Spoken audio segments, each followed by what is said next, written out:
Nandito po tayo ngayon sa bahay kong pinapagawa. Ayan po, ako po yan, nagpapagawa niyan. At ayan po, ayan.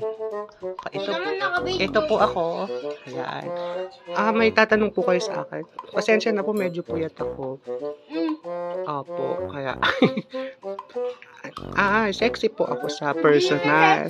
Maliit lang po ang tiyan ko. Mukha lang pong malaki dahil finifilter ko para matawa po kayo sa akin. Hindi po, ganito po yun.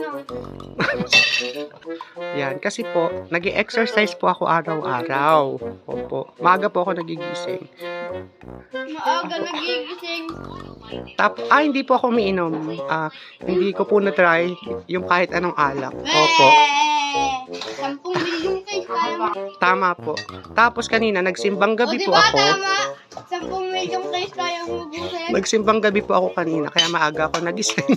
Ganyan po po. Kaya po, medyo maaga ako nagising. Okay lang, para po mawalisan ko po ang aking mga bahay. Tapos ayan po, yan po yung mga kwarto ko. Inuli ko na lang po yung sa akin kasi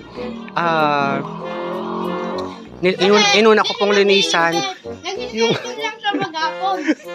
Inuna ko pong linisan yung aking kwarto. Tapos ayan po, si Ahad po. Mag-wave ka, baby. Yan, pinaliguan ko po siya tsaka pinakain muna. Kasi inaasikaso ko po siya lagi.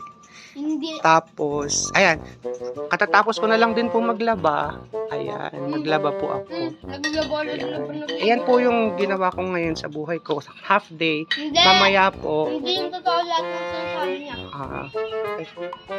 Matangkad po ako na payat sa personal. Okay po. Hindi. Opo. May papakita akong Sige. picture niya. Bye-bye po muna. Bye, guys.